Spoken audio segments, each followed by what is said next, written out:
جب 14 اگست یوم آزادی منانے والا اپنی گاڑی کے اوپر سبز ہلالی پرچم لہرائے گا اور گاڑی کے اندر آزادی کا نعرہ لگاتے ہوئے انڈیا کے نغمے سنے گا، پھر اے وطن کے جوشیلے جوانوں، یہ فضائیں یہ ہوائیں تمہیں سلام کہتی ہیں؟ نہیں، اے وطن کے بغیرت جوانوں، یہ ہوائیں یہ فضائیں تمہیں حرام کہتی ہیں۔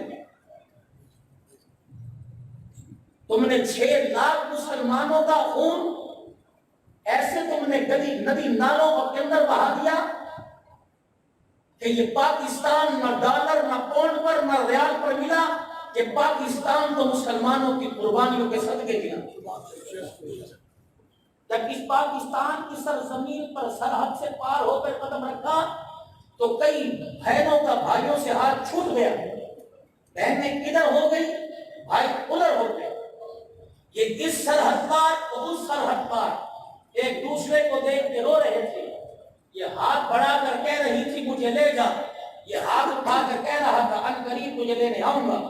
72 سال ہو گئے، 78ویں سال ان کے رات کو 12 بجے جب یہاں توپوں کی سلامی دی جا رہی تھی اور صبح صبح سبز ہلالی پرچم لہرایا جا رہا تھا تو وہ بہنیں پکار پکار کر کہہ رہی تھی توپوں کی سلامی آواز سننے والوں، 73 سال ہو گئے ہم سکھوں اور ہندوؤں کی قید میں، ان کے بچوں کو جنتے جنتے بوڑھی ہو گئی، سید زادیاں ہندوؤں کے قبضے میں ہیں اور ہندوؤں کے بچوں کی مائیں بن گئی، تمہیں اب بھی آزادی کا نعرہ لگاتے ہوئے شرم نہیں آتی؟ حضرت اقدس مولا قاری محمد حنیف صاحب رحمت اللہ علیہ فرماتا 1978 کے اندر میں پانی پت گیا، مسلمان پیچھے تھے کہ پاکستان سے قاری حنیف آیا ہے اور لوگوں کا ایک مجمع پیچھے تھا، ایک عورت دروازے سے باہر نکلی، کہ یہ کون ہے؟ کہ پاکستان کا مولوی ہے، کہ اس سے بات کر سکتی ہوں؟ تو میزبان سمجھے یہ قاری صاحب سے دعائیں لے گی۔ قاری صاحب قریب آئے، فرمایا میں نبینا تھا، اس عورت کو نہیں، وہ مجھے دیکھ رہی تھی، کہنے لگی موسلے ہو پاکستان سے آئے ہو؟ کہا ہاں۔ پاکستان سے آئے ہو؟ کہا جی ہاں پاکستان سے آئے ہیں۔ کہ 30 سال پہلے تم میرے سے وعدہ کر کے گئے تھے ہمارا انتظار کرنا، ان قریب ہم آئیں گے اور ہندوؤں کی قید سے تمہیں چھڑا کے لے جائیں گے۔ تمہارا انتظار کرتے کرتے ہمارے بال سفید ہو گئے، ہماری ہڈیوں کا ڈھانچہ بھی، روزانہ ہندو ہمیں بستر پہ لے کے آتے ہیں اور ان کے بچے جنتی ہیں، تم پاکستان کے اندر رہتے ہو، تمہارے یہ ڈوب مرنے کا مقام ہے، تمہیں آزادی کا نعرہ لگاتے تمہیں شرم نہیں آتی؟ قاری صاحب کہنے لگے اس عورت کی آواز نے مجھے ایسی غیرت دلائی، میری آنکھ سے آنسو بھی نکلنا لگ گیا اور میرا قدم اٹھنا بھی مشکل ہو گیا۔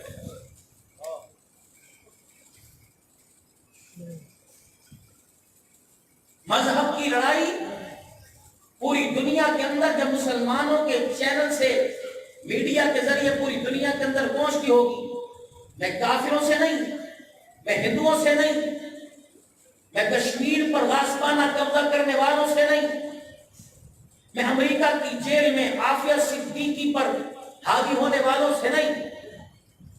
تم نے ایک مجاہدہ کا ایک ایڈیشن کے اندر انٹرویو پڑھا تھا، اللہ اکبر، آج سے 3 سال پہلے میں نے پڑھا تھا، جو اس مجاہدہ میں آخری وقت لکھا تھا کہ جس کی میت کے ساتھ وہ اس کا انٹرویو کاغذ میں لکھا پڑا تھا، اس نے کہا مسلمانوں میں انگریز کی مار کی وجہ سے خودکشی نہیں کر رہی، تمہیں غیرت ایمانی دلانا چاہتی ہوں، ہمارے لیے اٹھو اور آواز لگاؤ، میں اس لیے خودکشی کر رہی ہوں، کئی دن ہو گئے 10 انگریزی فوجی روزانہ میرے ساتھ زیادتی کرتے ہیں، روزانہ رات کو 10 میرے سے برداشت نہیں ہوتا، اس لیے میں نے دیوار میں سر مار کر اپنا سر پھاڑ کر خودکشی کر دی۔ یہ ایک عورت اگر قیامت کے دن اللہ کے دربار میں اپنا خون لے کر کھڑی ہو گئی، خدا کی عدالت میں اس نے اپیل کر دی، خدا کی قسم سجدے کے سجدے دھرے رہ جائیں گے، آپ میں وہاں کھڑے ہوں گے جہاں آپ کو مجھے خیال بھی کوئی نہیں ہے۔ یہ ملک پاکستان کلمے کے نام پر لیا تھا اور اسلام کے نام پر لیا گیا تھا، جب اس کی آزادی کا وقت آیا تو لا الہ الا اللہ محمد رسول اللہ کا نعرہ لگا تھا اور آواز لگی تھی کہ تیرا میرا رشتہ کیا، لا الہ الا اللہ، پاکستان کا مطلب کیا، لا الہ الا اللہ، مجھے لا الہ الا اللہ دکھاؤ۔ مسجد کی اذانوں میں تھا، حکومت کی غلط پالیسیوں نے یہ لا الہ الا اللہ اذانوں کی صورت میں بند کروایا۔ اگر 5 وقت کی لاؤڈ اسپیکر پر اذان دینا اور جمعے کی نماز کا خطبہ، آپ کو پتا ہے ہمارے گھر کا کتنا بڑا نقصان ہوا،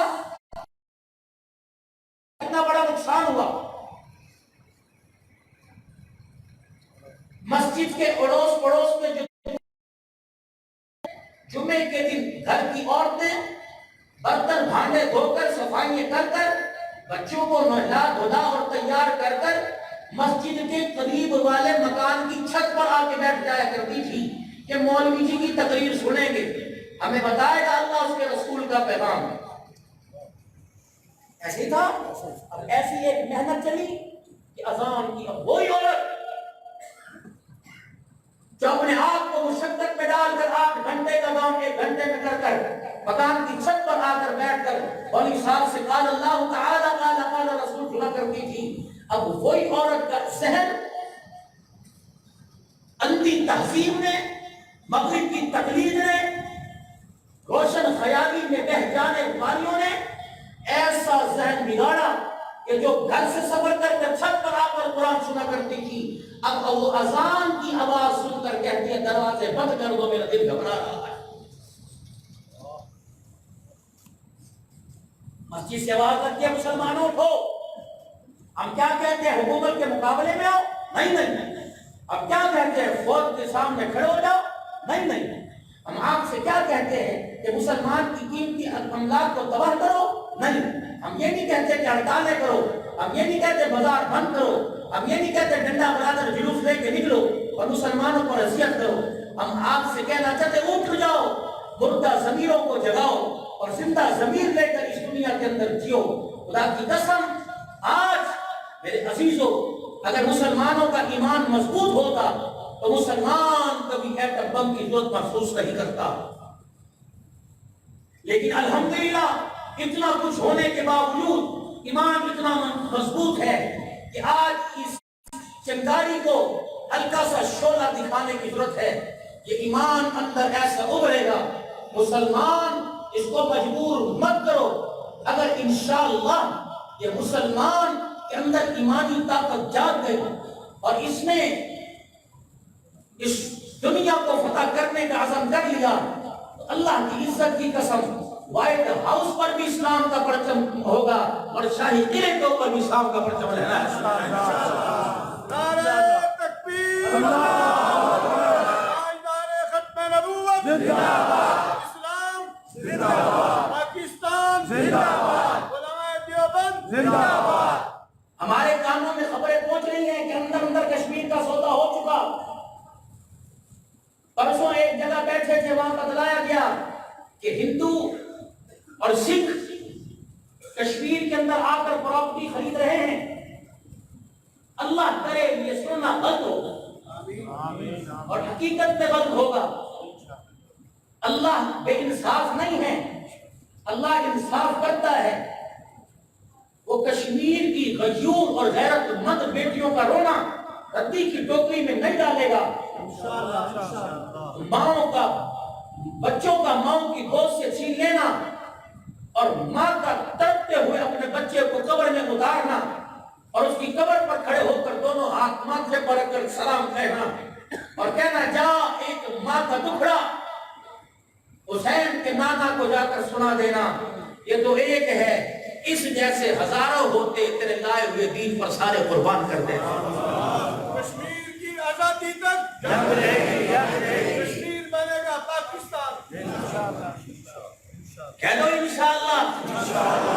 اے کون جب پیر جی کہہ رہے کہ ابھی جا کے پاکستان بنا دو، دعائیں تو کرو۔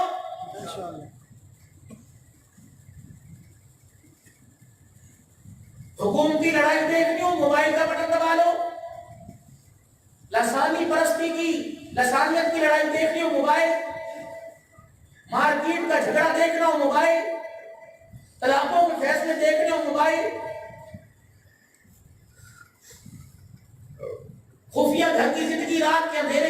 دیکھ رہے ہو موبائل، ایسی یہ نفرت کی حالت یہ ہے کیا کی؟ کوئی روک تھام نہیں۔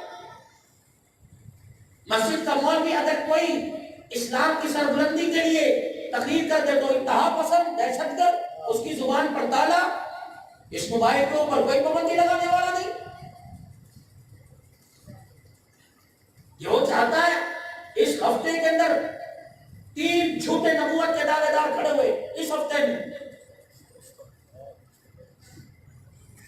وہ مذاق ہے؟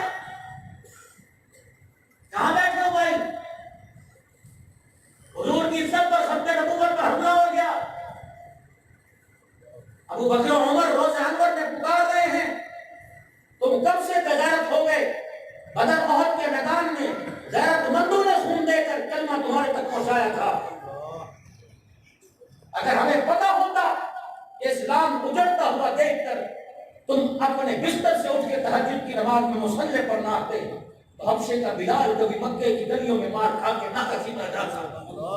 شان صحابہ زندہ باد، عظمت صحابہ زندہ باد، سیدنا حضرت بلال زندہ باد، سیدنا فاروق اعظم زندہ باد، حسن و حسین زندہ باد۔ جس گمان سے کہتے ہیں کہ قبر میں حضور آئیں گے، جو صحابہ اکرام پر تبرہ سنتا ہو، صحابہ اکرام پر تبرہ بولتا ہو، ازواج مطہرات کے ایمان میں شک کرتا ہو، نبی کے سالوں کے ایمان میں شک کرتا ہو، نبی کے سسر کو بے ایمان معاذ اللہ مانتا ہو، اور سن کے کہتے ہو کہ بس مولویوں کا کام ہے، انہوں نے بیڑا غرق کر رکھا ہے، ہم بس روزانہ کی کام کرتے ہیں، گھر کے اندر دال سبزی پکا لے، پتہ نہیں مولویوں کو کیا ہو گیا، اللہ ان پر رحم کرے، جو عذاب آ رہا ہے مولویوں کی وجہ سے آ رہا ہے نہیں، قیامت کا دن ہوگا تو بھی حضور کے سامنے جا کے دیکھ لینا، ہم بھی حضور کے سامنے جا کے دیکھ لینا۔ جس کا دل اٹھتا ہے جو چاہتا ہے بہت کھول کو ہنس کے کی کر کے چلا جاتا ہے، ہمارا مسئلہ تھوڑی نہیں، مولویوں کا مسئلہ ہے۔ پھر کہتے ہیں کبھی قبر میں حضور آئیں گے، جو 60 بغلوں میں سو رہے ہیں حضور کو تیری قبر میں آنے دیں گے؟ وہ ساتھ جو پڑا کہے گا نہیں میرے کپڑے کی دکانیں تیرے پہ قربان کر دی، میں بوڑھا ہو کر کندھے پر تجھے 6000 فٹ کی بلندی پر لے کے گیا۔ شان سیدنا صدیق اکبر زندہ باد۔ میری ایک بیٹی تھی سیدہ عائشہ رضی اللہ عنہا جو آخری بچی تھی، وہ بھی میں تیرے قدموں پر قربان کرنے کے لیے لے آیا۔ آقا آپ کن کی قبر میں جا رہے ہو؟ ان کو جو اس بستی کو ایمان والا نہیں مانتے، جس نے تیرے کہنے پر تن کے جوڑے بھی اتار کے تیرے قدموں میں رکھ دیے تھے۔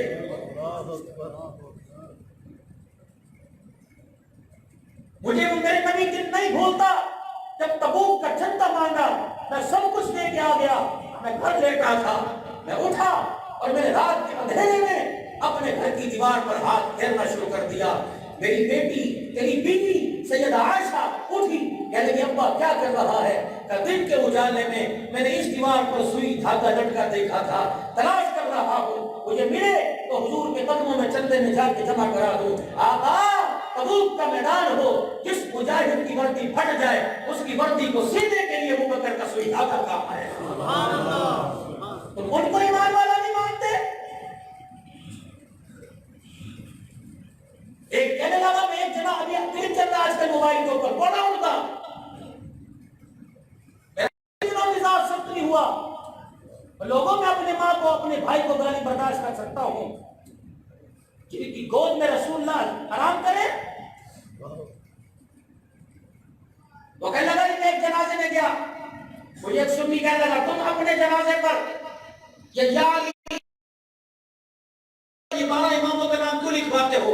اب وہ کہہ رہے ہیں کہ میں نے اس کو کہا ٹھنڈا ہو تجھے جواب دیتا ہوں، یہ تم نے کہا، ہم نے نہیں کہا، ہمارے صحابی نے نہیں کہا، تمہارے صحابی نے کہا ہے۔ کہ کون سے صحابی؟ پھر دلیل دے رہا ہے کہ کون سے صحابی؟ کہ وہی صحابی جس کو عمر کہتے ہیں، شہزادے نے جس کے بیٹے کو غلام کا بیٹا کہہ دیا تھا، پھر اس نے کہا تھا لکھوا کے لا، اس کا لکھا میں قبر میں لے کے جاؤں گا اور جا کر اس کے نانے کو بتاؤں گا تیرے نواسے کی سرد لے کے آیا۔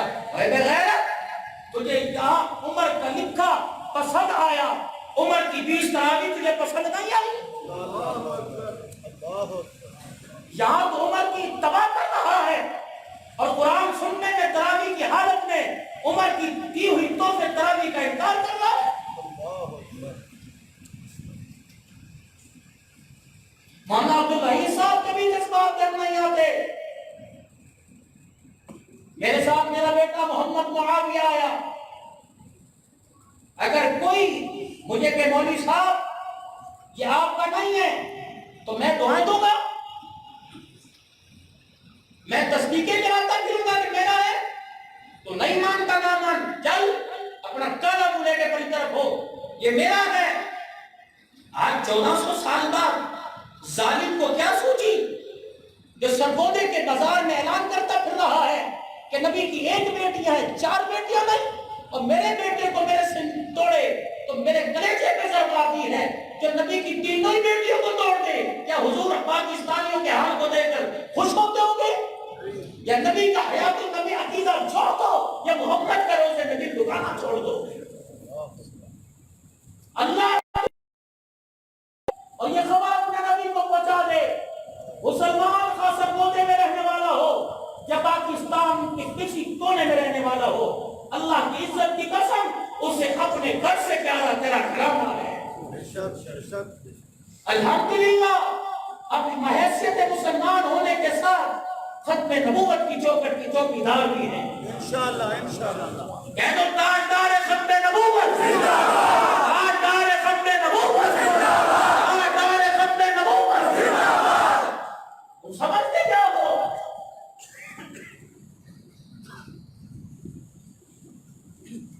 حضور کی ختم نبوت کے چوکٹ کے چوکیدار ہونے کے ساتھ ساتھ صدیق تیری عزت کا بھی تحفظ ہم کریں گے، عمر تیرے ایمان کا دفاع ہم کریں گے، عثمان تیری ثقافتوں کے چرچے ہم کریں گے، علی تیری شجاعت کے تذکرے ممبروں پر ہم کریں گے، معاویہ تیری سیاست کو بیان کرتے رہیں گے، صحابہ تمہارے عدل و انصاف کو اور محمد کی غلامی کو ہم پوری دنیا کو بتلاتے رہیں گے۔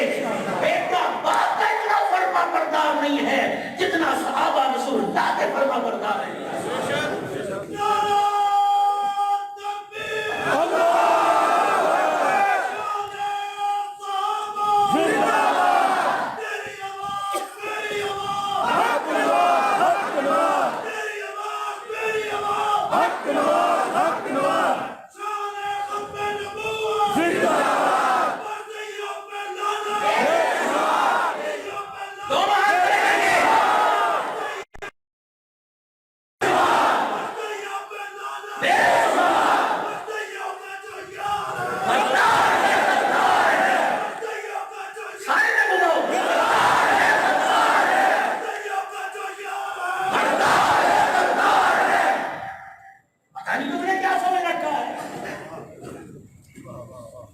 Chief of Pakistan general Bajwa صاحب، آپ ہمارے لیے قابل سر تحریم ہو۔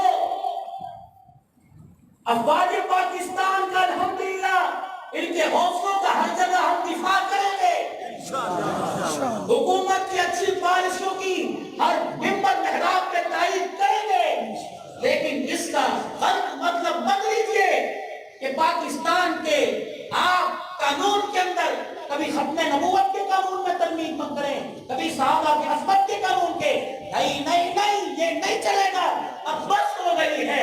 خدا پاک کی قسم ہے، اگر صحابہ کی عزت کا تحفظ، ختم نبوت کی چوکٹ کا تحفظ کرتے رہو گے تو اللہ کی قسم ہم تمہیں اسلام کے اس ملک کے وفادار اور یار سمجھیں گے۔ اگر تم انہیں ان سے منہ موڑا تو اللہ کی عزت کی قسم سب سے پہلے غداری اور سب سے پہلے بے وفائی کا نعرہ اس منبر پر لگانے والا تمہیں موت بھی نظر آئے گا۔ ہماری آپ قربانیوں کو گلی کے کچرے کے ڈھیر پر مت ڈالیے،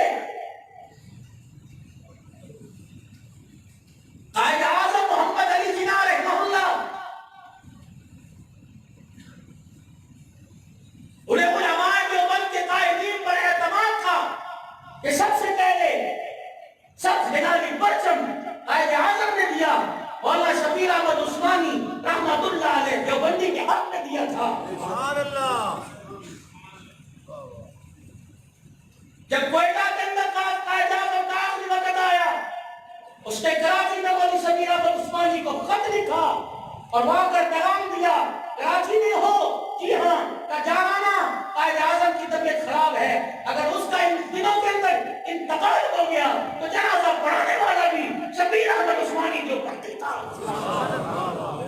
تم بھی بولو دیوبند دیوبند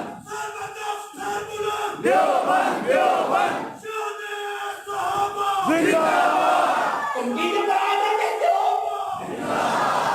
تم ٹی وی پر آ کے کہتے ہو جی دیوبندی تو ملک کے بنانے کے اندر اس کے حامی کوئی نہیں تھے، قربانیاں تم نے دی۔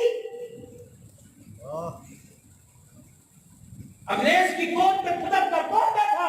ہمارا منہ مت کھلوائیے۔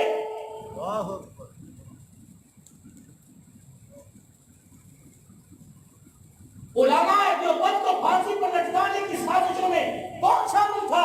مخبری کون کرتا تھا؟ ہمارا منہ مت کھلوائیے، بات بہت آگے چلی جائے گی۔ بلکہ کہنے والے اس سنت رسول پر عمل کرنے والی جماعت کو دیکھ کر ہاں مسلمانوں، ہم نے تو اپنی کردار کشی کرنے میں کوئی کسر نہیں چھوڑی۔ جو جماعت بدر صغیر کے اندر اللہ نے اسلام کا کام کرنے کے لیے بنائی تھی، اس جماعت کا نام دیوبند تھا۔ جب اس جماعت کے رہنماؤں کے چہروں پہ نظر پڑتی تو کہنے والا دیکھ کے کہتا تھا صحابہ کی جماعت یہاں سے گزر جا رہی تھی، ایک قافلہ ان میں بچھڑ گیا تھا جو دیوبند کی صورت میں نظر آ رہا ہے۔ نعرہ تکبیر، اللہ اکبر، نعرہ ختم نبوت، زندہ باد، علماء حق، علماء دیوبند زندہ باد۔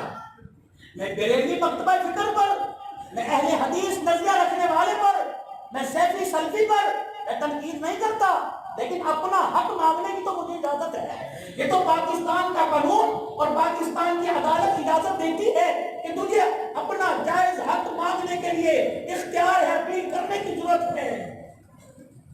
مجھے بتاؤ میں کس کے ہاتھ پہ اپنا لہو تلاش کروں؟ ہمارے پاس بچے کیا؟ اس 20 سالہ دور کے اندر اسلام کی سربلندی کے لیے خون کس نے بہے؟ کن کی ماؤں کی گود اٹھی؟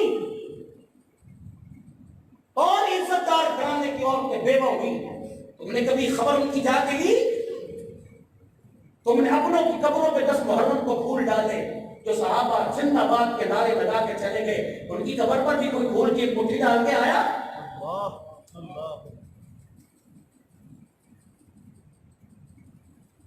اللہ اکبر۔ آج اپنی اختتام کی طرف لے کے آؤں، مجھے آج 2 گلشن نبوت کے مہکتے پھولوں کا ذکر کرنے کے لیے کہا گیا۔